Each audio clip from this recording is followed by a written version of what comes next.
How are you? My chief. Constitution. Engineer.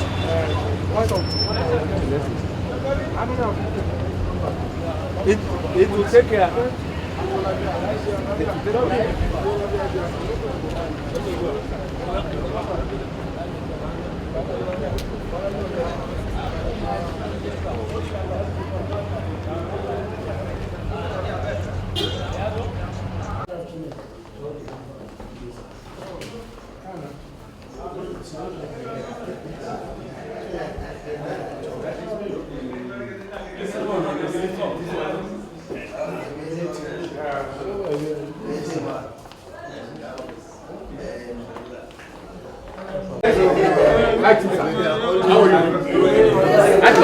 How are you?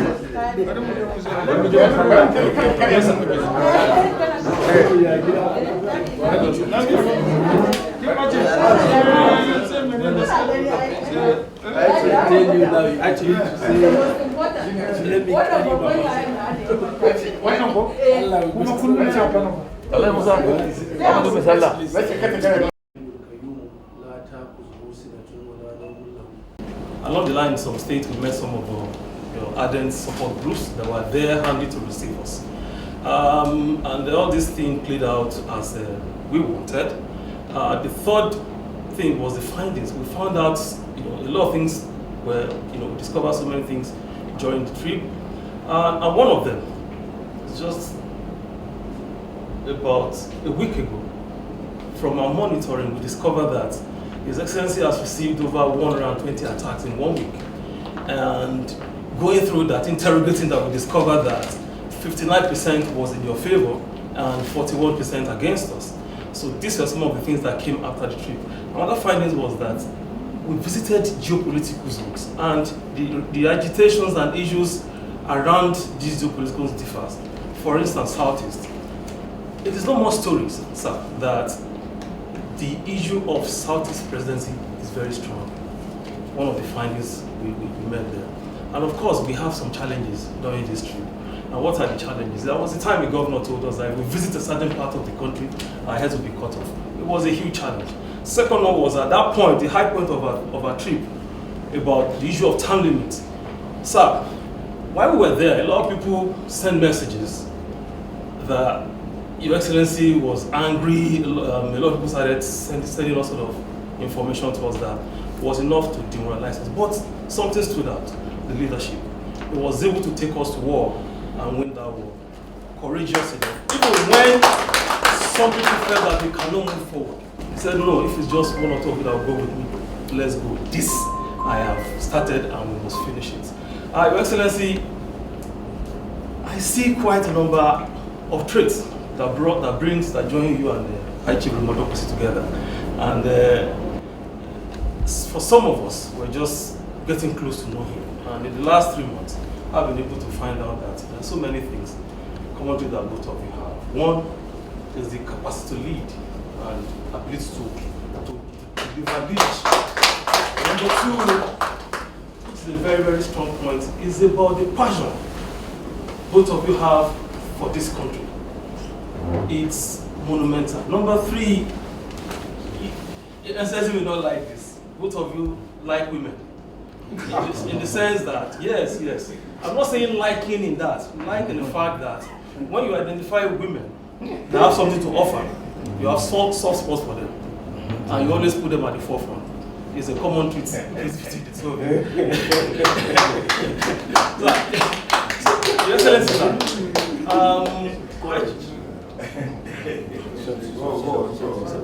so Your Excellency,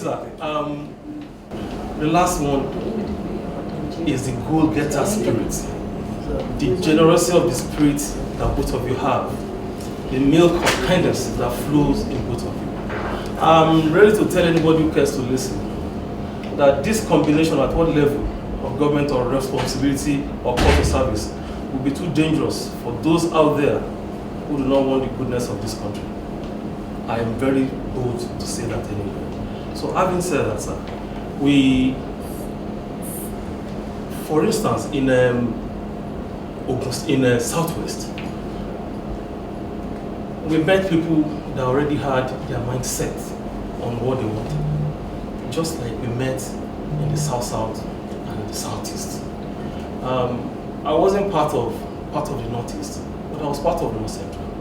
But the general understanding from all this, because there was no state we visited, that your name was not there before us. And these were there are two critical factors that helped the success of Tico. Number one, sir, was your brand that has resonated everywhere across the country. It opens door anywhere we went. Number two was the tremendous goodwill High Chief Raymond Dokpesi enjoyed across the country. From south to the north to everywhere. The moment they see him, High Chief Raymond Dokpesi, you have done this for me in the past. Oh, Atiku has done this for me in the past. These two factors really contributed to the success of this trip. Your Excellency, without wasting much of your time, I want to thank some of my colleagues who made their time to follow us, to go around the country with us. We had a good outing, despite some of the challenges. Traveling by road was not easy, but the visit has gingered the spirit of most of the admirers across the country. There are states, we have about a number of states, about 2/3 of the states where endorsement was given. A question thrown at them, are you going to do this? They said, we are for Atiku Abubakar, we endorse Atiku Abubakar President. That is the way, that's how it was in major parts of the trip. Excellency, sir, I want to thank you very much for the opportunity you have given some of us to be part of this. And it is our promise that we will give all we can to ensure that by the grace of God, our 2023 dream comes to reality. Thank you very much. Atiku, Nigeria. Your Excellency, it is with great humility on behalf of my entire colleagues, 21 of us, who went through the nook and cranny of this country. We thought we were in 36 states, but had consultations in 34 states and the Federal Capital Territory. The two states were not able to discuss directly were Sokoto and Enugu. Sokoto, because on the day we were in Sokoto and we were to meet with the governor and the executive there, the governor lost his brother. And it would have been most insensitive of us. We, on your behalf, went to pay a condolence visit on the family of the governor. Therefore, we could not hold any political discussion at that time. Secondly was Enugu, where the governor said he was expecting you and was expecting us, had prepared for a reception for us, but at the last minute gave excuses why he could not receive us. But all the same, said he was looking forward to meeting with Your Excellency. All the other 34 states spread across the 6 geopolitical zones mandated us to come back to you and to tell you unequivocally and irrevocably that they are committed and supportive of your presidential efforts in 2023. They have asked us, I put the question to them wherever we went to, and they said very clearly, they have now recognized the errors and the mistakes they made in 2019 and the earlier years. And therefore, they are ready to make amends. They are ready to come out clearly because they appreciate the fact that the country is at the brink of collapse. They have said they need a unifier, and they believe that with your antecedents, with your experience, and all that you represent, you are definitely in a position to lay the foundation for reunity. They are in a position to move the country forward. If there's no unity in the country, then there can be no country. Nothing can be achieved. So that is the most important ingredient and you have all the values that will make us achieve that. They believe that you, with your experience, having gone through the public service,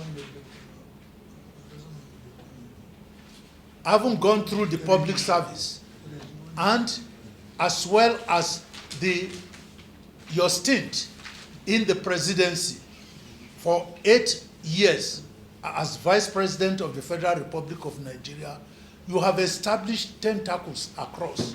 Your administrative prowess, your experience is there to propel you to save Nigeria at this very particular time.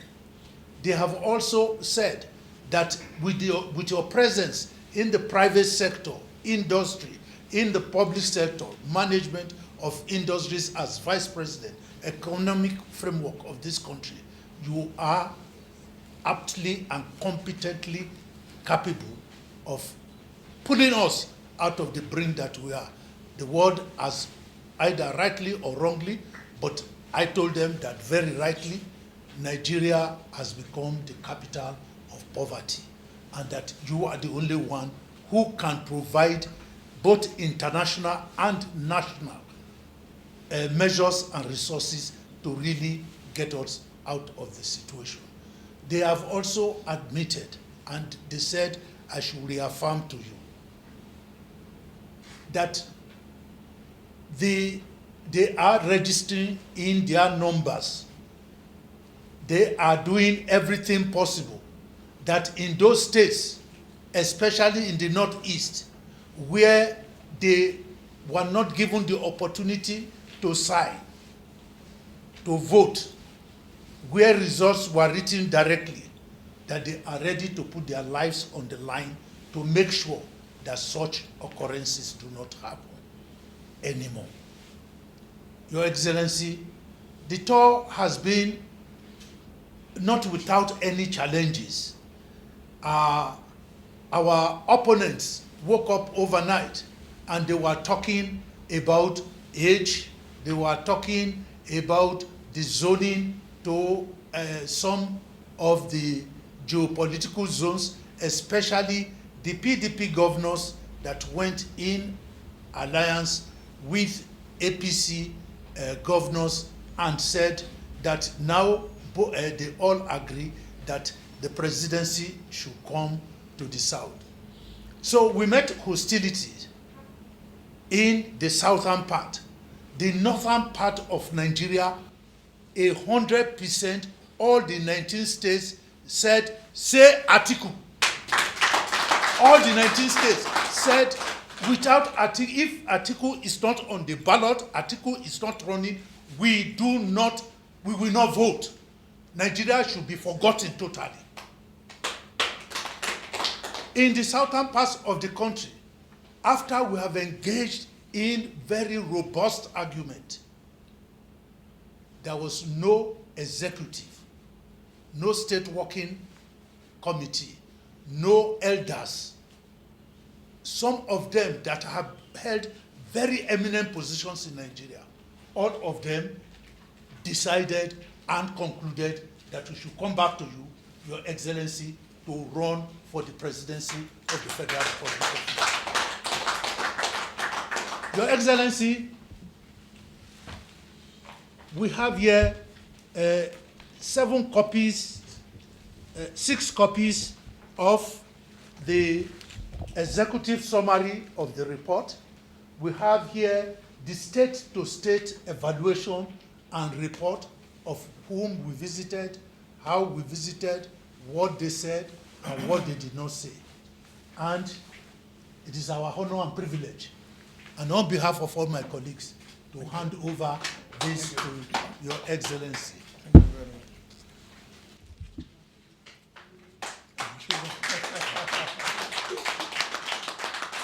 Some people said I'm not strong enough to hold. No,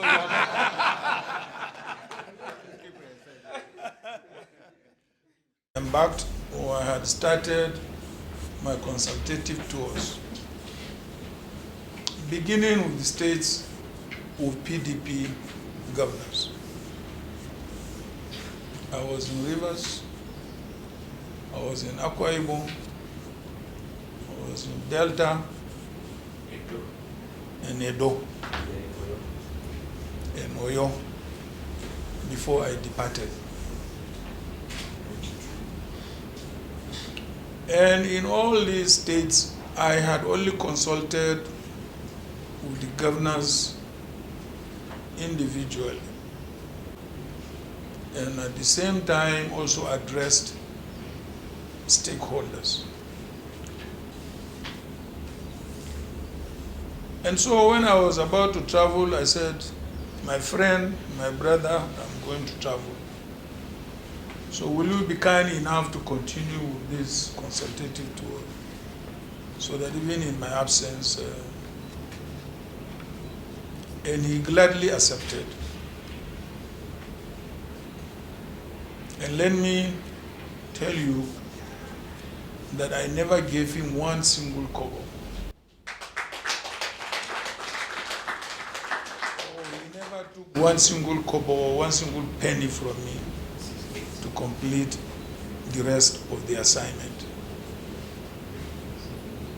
I cannot thank him enough. Even if we were from the same belly or the same mother gave birth to us, perhaps my blood brother would not have been so kind to me as he has been.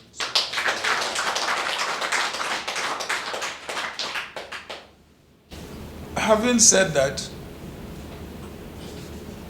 before the final submission of this report, I had the privilege and the opportunity to be given the draft report and the draft summary report, which I read all, every page I read.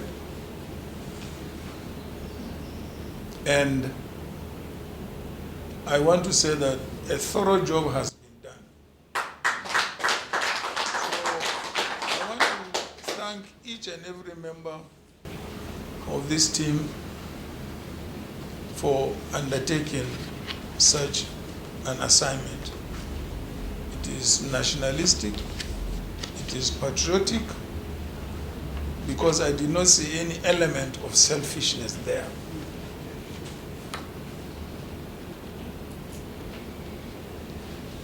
Now, let me go to the summary of the findings, of the report. Of course, if you are talking about restructuring, it has made me popular in the South, it has made me unpopular in the North. Because this is the book I published since 2004. It's on restructuring of this country.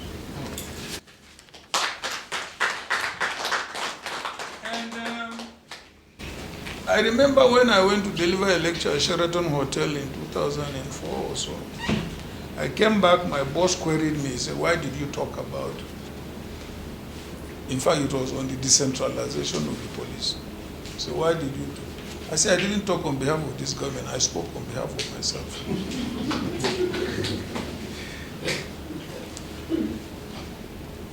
And when the Northerners queried me about restructuring, I said, I was better off Northern Nigeria than I am today.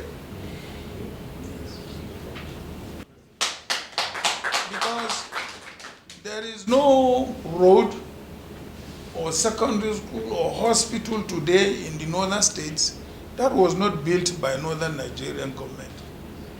And we enjoyed scholarships and were even paid to go to school. And it was not oil money. I always make it clear to them. I said, I gave a lecture in Kaduna and we had a very, very fierce argument. I said, why? Who told you that we cannot survive?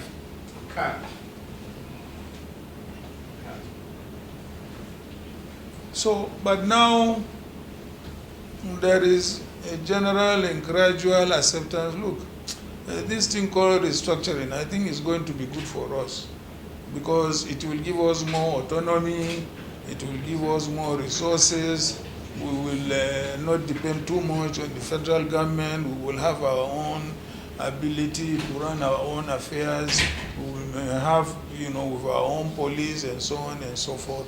And so there is a general realization and acceptance, gradually, by the northern states that, and after all, in the national interest. Even when we were regions, we were still in one country. So that is, as far as I'm concerned, the issue of restructuring or devolution of powers or this or that is now being nationally accepted. So I think we shouldn't have a problem in implementing that.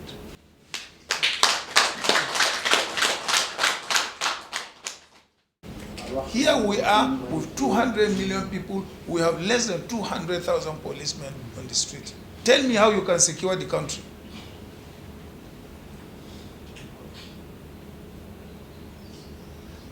I went to one state governor, he told me, sir, 7 local governments, we cannot even go for elections. I said, why? He said, because we don't have police. I requested for military, they are not available. I requested for police, they say police are in court. There is a case between the Police Service Commission and the Inspector General of Police, who is going to recruit. And yet, we have a president, he said he went to the president said, I don't want to go to court because I don't want to interfere. I said, which interference again? How many times?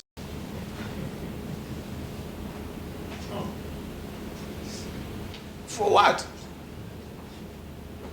When I read a United Nations report that we are under police when we were in office, I went to the president and said, Mr. President, sir, we are under police, We cannot provide security. He said, he said, what do you want, VP? I said, we need to recruit police. He said, how many? I said, 50,000. He said, okay, go ahead. He said, let's open all the police colleges and let's start recruiting police. And we started recruiting policemen since that time.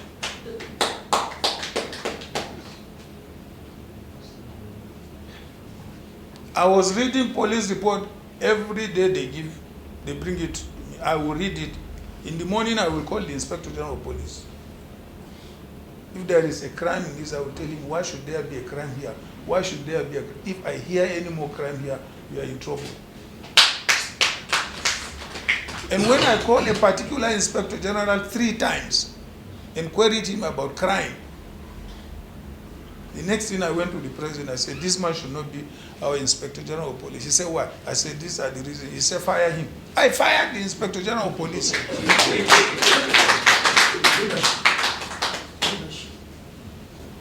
He said, whom do you say? I said, bring me police seniority list. They brought, I looked, the policeman who had West African School certificate, grade A, he went to the university. First class. Yes, first class. Yes. Throughout, I said, this man, bring him. And he came, and he did the job. I don't know him, I never met him.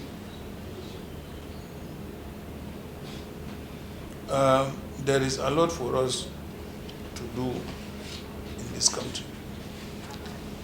But when you are undertaking your tour, what was always in my mind was your personal safety. Ask him, anytime he called me, I said, look,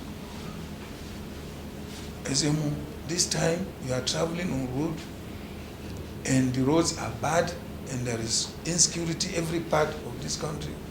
He said, don't worry, God will protect us. I said, I have done so before. I have become the campaign coordinator of the late Shehu Yaradua 2 times.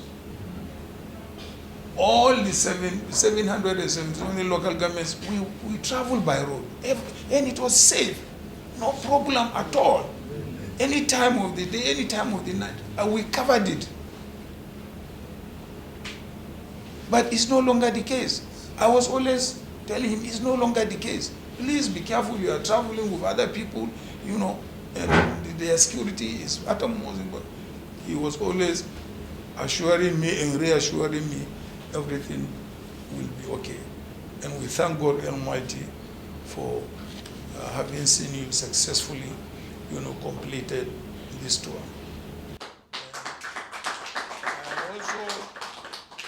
also must commend his leadership, his courage to undertake those tours at that point in time, and all of you who actually sacrificed, because I could say you really sacrificed.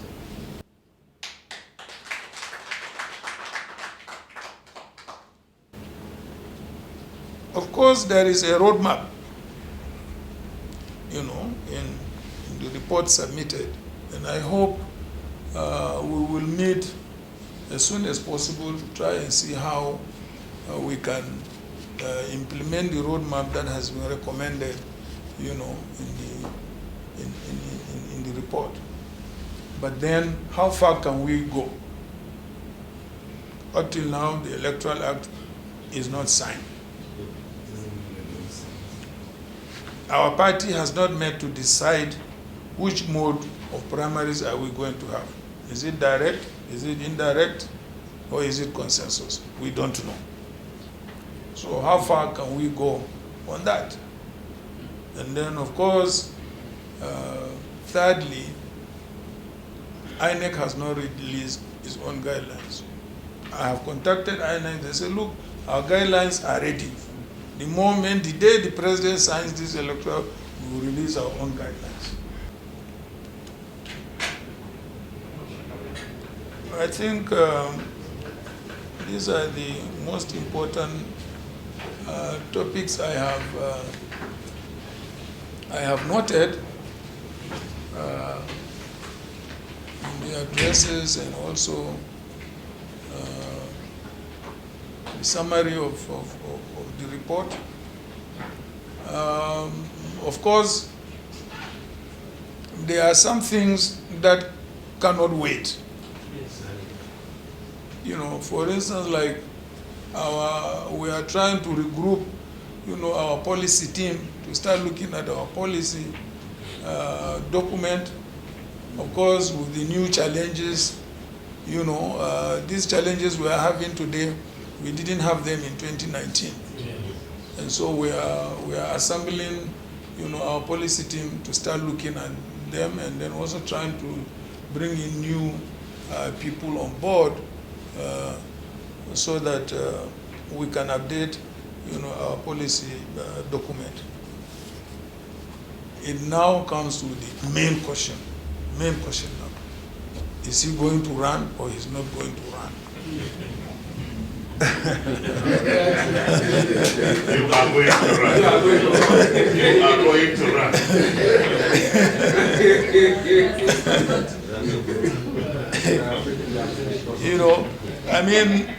I think it is an obvious answer.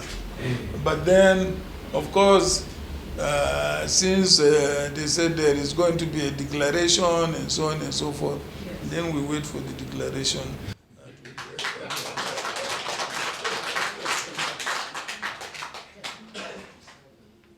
So, again, on behalf of myself and my brother and friend,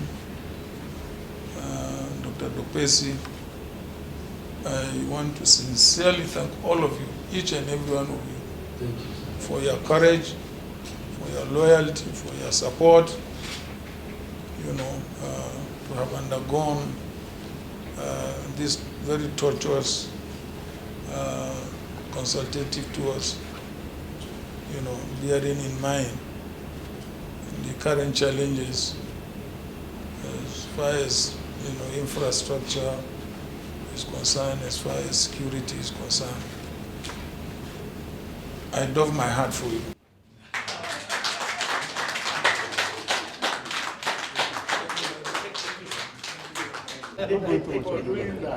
Yes, sir. You have to pay. What is wrong with you and Baraka? Thank you, Excellency.